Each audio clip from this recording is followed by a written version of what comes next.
Today we have chosen a topic that is data types, operators, and typecasting.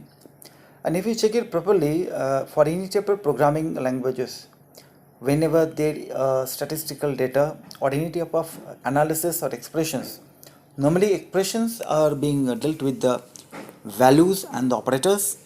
So whenever I'm going to deal with an expression, values and operators where the data is concerned, in most of the cases, a specific algebraical term is going to come in effect, that is a variable part, and as well as, so for the program is concerned, a very restricted concept of analogy, that is the data type.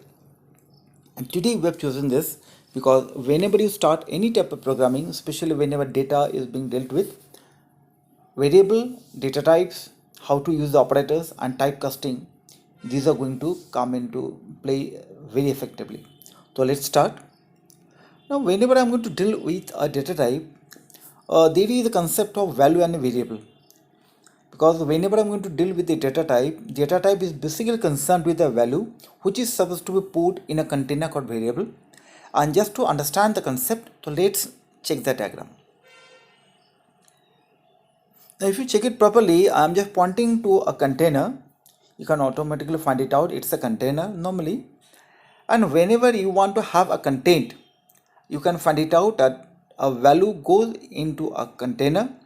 So whatever value goes into a container, that is not but a value, and which is holding the value, that is not but a variable. So container is the variable and the content is the value. Now the concept comes that the value should be in a variable, but do you think that every type of variable should be capable of storing each and every type of values? Now just check for the analogy. Whenever I am going to go for any liquid one, I'm supposed to go for a container which is non-porous. Suppose you have to put a liquid, I'm supposed to go for a bucket or a bottle. But whenever I go for a bread, I'm better to take a basket which may be porous. That means depending on the value, the pattern of the variable should also be changing. Just to check for that, I am supposed to have a data type, because if a variable is declared a particular data type, then it will be accepting that type of values only, and that is the analogy. Now check it in another way also. Now a person is confused whenever he does not know, or she does not know, or it does not know what type of value should go to which type of variable. Now you can check it out. There is a basket, there is a container, there is a suitcase, then there is a cupboard. Now whenever we are going to go for any type of solid, normally I have to put a book. I can put in a cardboard basket. Now I've got a pot, I can put in liquid in a simple way. Now I'm going to put the clothes, I'm going to go for the suitcase. Now in type of solid things, I just can put in the cupboards. So whenever based on a particular type of value, I can choose a variable, and that is the basic concept for which we have chosen the topic data types. Now let's check for the next. I think the thing is very clear that based on the content, I have to design the container, or better to say, based on the container also, I have to find it out that which type of value should go to which type of variable. Now, so let's start with the basic given patterns and the data types applicable or allowed. Now by data type, there are basically 5 different type of channels: numeric, numbers, none stands for which is being implicitly put or declared, that is called the none. You don't declare, but it is being assumed. Sequences are collections which may be of string, tuple or list. Then these are sets of values and mapping, dictionary part. With a number, you can have different type of numbers: a complex number which is having the imaginary part, you can have a number with a decimal part, that is nothing but a float, and you can have a whole number without having any decimal part, that is integer part. Now within integer, you can also have the true and false, that is being represented by 1 and 0. So these are the basic data types which can be applicable, which can be used in a Python programming. That means these many types of data can be accommodated by a program if you write it with a Python. Now come to the point. So let's check for a analogy first. For especially for the operators also, we have already discussed the data type. Now whenever I'm going to make an expressions, variable is required. That means the value is required. But with simply value, I cannot evaluate any expressions until unless we put an operator. Now let's check for the allowed sets of operators. There are arithmetic operators, that means you can have the subtractions, multiplications, division, finding out the percentages, modulators, find out the remainder. Then you can have, that is the plus, minus, percentage is there, double star. Double star stands for the raised to the power exponential part. Single star stands for the multiplication part. Front slash stands for the division, and percentage stands for to find out the remainder part. The relational operator, basically whenever I am going to deal with any type of conditional checking, that means whether one value is more than that or not, or whether the equality is there, whether it is maybe more than equals to, then there should be a relational operator. You can find it out, less than, greater than, less than equals to, greater than equals to, equality is there, non equals to there. And in Python programming and also in other object programming, equality is being checked by double equals to symbol, and exclamatory and equals to, that is going to be not equals to, something similar to one less than, one greater than sign put together. Then you are having logical operator. Whenever I'm going to check for more than one conditions, if I want both the condition to be effective simultaneously, I'm going to put the AND. If I want the one of the conditions should be checked, then there may be OR. Then whenever I don't want a condition to be satisfied, I can put the NOT. So these are logical operators. Then you are having the assignment operators. That means an expression is being assigned, but with the help of a single set of operators to perform one thing. Suppose I want to increment a by 20 or x by 20. I don't have to write x equals to x plus 20. I can simply write x plus equals to 20. You just can say it, that it means the x equals to x plus 20. If you want that the current value of a should be multiplied by 2, and that is going to be new value of a, then I am supposed to write a star equals to 2. If I want the current value of x should be deducted by 10 or subtracted by 10, and that is going to be the next value of x, you have to write it down, x minus equals to 10. I think the things are quite clear to you. Then membership operator, whether the value is within a set or not, with help of in, not in, I can do it. It's special testing one. Then identity operator, whether the things are matching or not, that can be checked with the is not operator. Again, testing of type of a class or a value. I think the things are very clear. For different type of purposes, within the operand there should be an operator. What are the allowed groups of operator, that has been mentioned. Now check for the next. Typecasting. Now whenever you go for the typecasting, now it is quite explicit type of thing.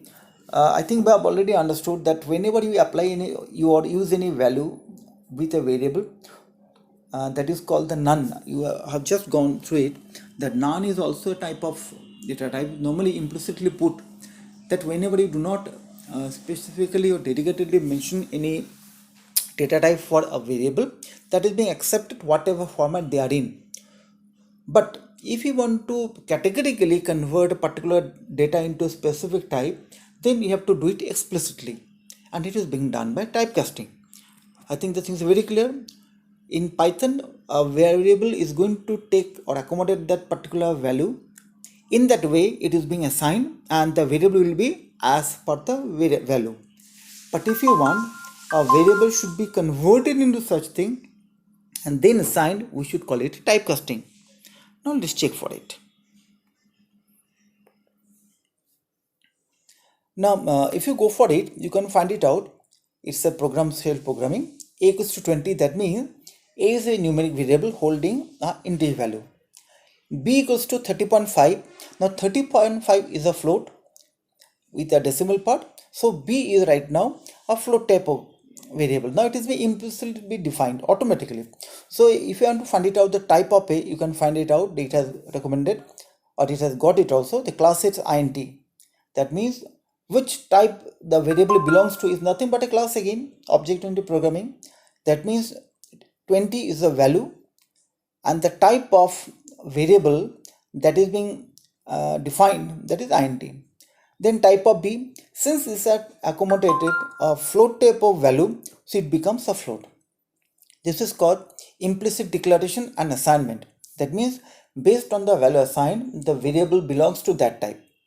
Now, if I want that m should have a converted or integer of b, now if I assign m equals to b, then m is also going to be a float because b is a float.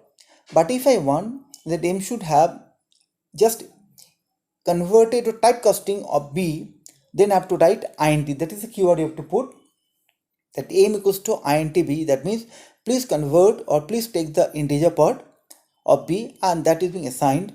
Now right now you can find it out. If I perform the printf, it is not printing 30.5, it is printing only 30. That is the integer part.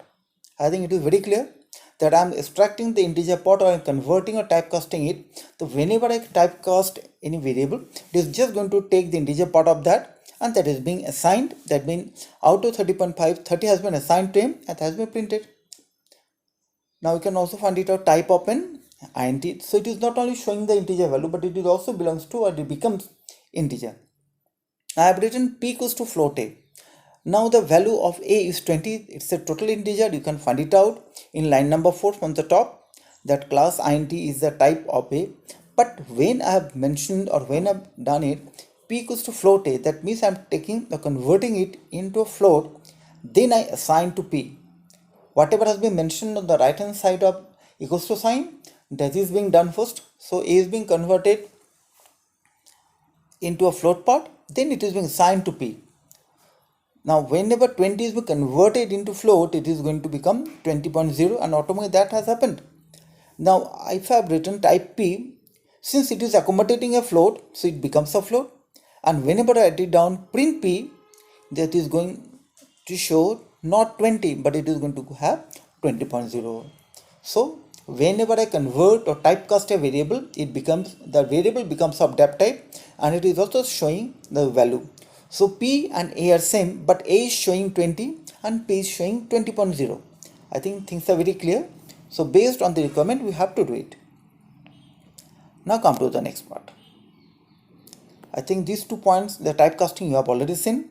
The core idea is the conversion, and the typecasting is being done in two cases using the int and float, these 2 keywords. Now let's get with the assignment part. Whatever you have understood and whatever you got, you also have to go through the book also. It's a very crucial chapter. The first assignment, you have to find it out the data type of 19.5 and CUML. I think the things are very clear to you right now, that what is a data type and what are the different type of data and what are the possible type of data linked with your data type. And the next is that if I perform 2 greater than 3, what should be the type of that particular data or output. I think I have also done it. Type m, it shows a float. Type p, it shows a float. Type m, it shows the integer. Similarly, if I evaluate, if I want to find it out, specifically the type of this expression output is 2 greater than 3, what should be the output of it? You have to find it out. And the number 3 is that read the statement a is a float, then identify the class and the object. A is a float. Within this statement, can you identify which one is the class and which one is the object? And that is to be mentioned. I think things are very clear to you. Now let's get it for the next programming tips, and for the next challenge also you have got certain input for it. So stay fit, stay healthy. Thank you.